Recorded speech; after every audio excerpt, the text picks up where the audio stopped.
Happy farming! Mag-aabono tayo ngayon sa ating mga lakatan dahil medyo marami na siyang may bunga.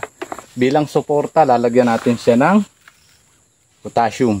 So ito yung nilalagay natin bagay medyo nagbubunga na ang ating mga saging. Para nang sa ganon, mas gumanda yung quality ng bunga niya, mas maging matataba, and then mas lumalaki. Mas lumaki pa yung mga saging natin. So ito ay supplement para sa ganon sa mga namumunga na o kaya ay doon sa nagbulaklak na, ang ating ilalagay naman ay potassium. Kung mapapansin nyo, ang kulay ng potassium ay medyo pink, medyo red, pink red. So yun ang kulay ng potassium na ilalagay natin, i-apply natin doon sa ating saging. So in-estimate ko mga ganito lang karami, sandakot. Pwede na natin ito ilagay per plant natin o per tree. So, lalagyan ko na.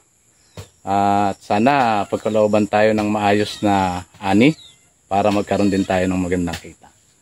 Kung mapapansin nyo, marami na rin ditong may balot na kulay blue. Nabalutan na natin bilang protection dun sa ating mga puno, dun sa ating mga bunga para maging makinis yung kanyang balat.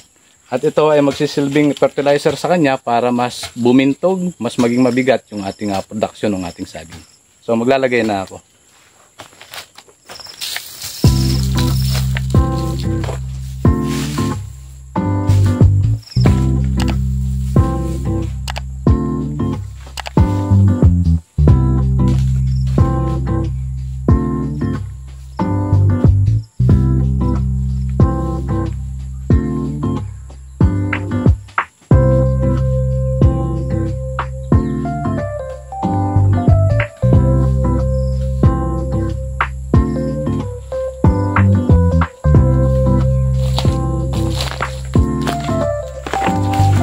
Fertilizer application ng potassium. Happy farming!